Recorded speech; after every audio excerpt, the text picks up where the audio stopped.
Good morning. Thank you for joining me for another 5 good minutes with the Word. I'm Barry Bryson, and we are continuing our study entitled Three Marys.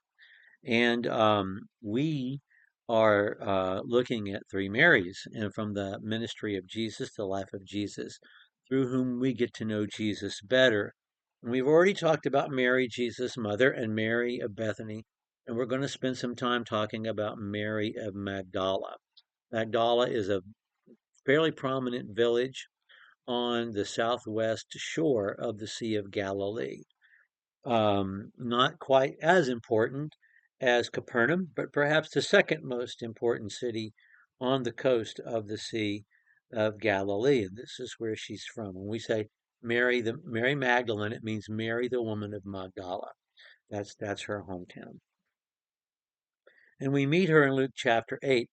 Mary's important, and what we get about her is really just the tip of the iceberg. She's been such a fascinating figure, much more so than Mary of Bethany ever has been in Christian thought and art and literature. No woman saint has been painted as much as Mary, the mother of Jesus. No historical female, has been more represented in art and literature than Mary, the mother of Jesus. In Christian art and literature, probably Mary Magdalene comes second of the women figures in his life, of the women disciples and persons in his orbit. Um, Even though we have so little about her, what we have is so very intriguing. She is the primary witness to the crucifixion, the death, the burial, and the resurrection of Jesus. She's the only person mentioned by name to see all four. And she's the first person by name mentioned to see the risen Lord and to be told, go and tell that I am risen. And so she's we'll talk more about that when we get to those events.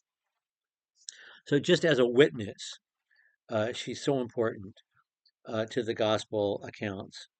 But it just there are just details that lead us to want to know more. So much so that there's just so much uh, written apocryphally about her, starting in about the 3rd century, 4th century AD, all the way up through the medieval period and even to this day. I mean, Dan Brown can't stop thinking about her role in Jesus' life. That's why we had the Da Vinci Code. Um, anyway, she's just such an intriguing figure that we can't stop thinking about her and wondering what's below the surface of this text that we don't have. We're just getting the tip of the iceberg. Okay, we meet her in Luke chapter 8. Like Mary Bethany, we meet her in Luke, but we really get to know her in John. Um, and in Luke chapter 8, we're going to be reading verses 1 through 3. It came about soon afterwards, he began going about from one city and village to another, proclaiming and preaching the kingdom of God, and the 12 were with him. This is in Galilee. And also some women who had been healed of evil spirits and sicknesses. There are women traveling with the entourage of apostles and more disciples, but we have the apostles, the male apostles, and then we have the women that are mentioned, and then there will be gathered together a larger circle of disciples who will travel with him. But they travel with him.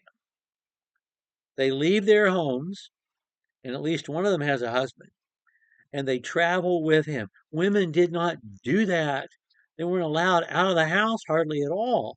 I mean, they could go to the well, the marketplace, the feast day. They were not allowed let out of the house very much, let alone to go traveling around with a rabbi and with male disciples. But they are there.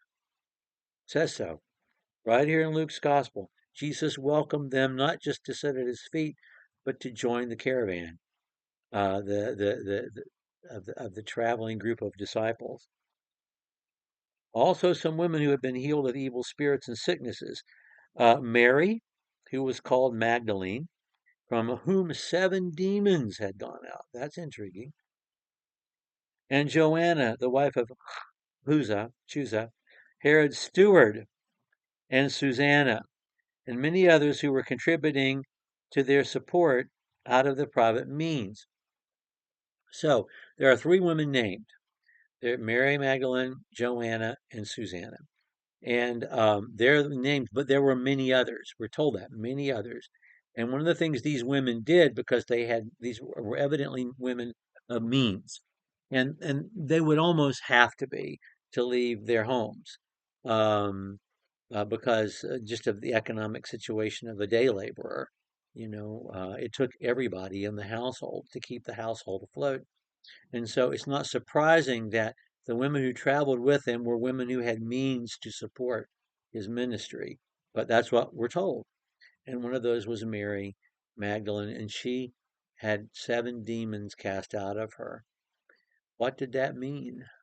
Was she a female legion? That's such a vivid episode in the ministry of Jesus, casting out those demons from Legion. It had to be something like that, one would think.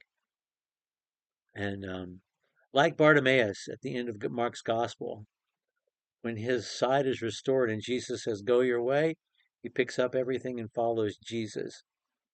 And her way is to follow Jesus. And so, from this early on in Jesus' ministry, she is part of the traveling band of disciples that follow him wherever he goes. So, let's remember that about her. Okay, next time we're together, we're going to talk about her presence at the crucifixion. Thank you for joining me for another 5 good minutes with the Word.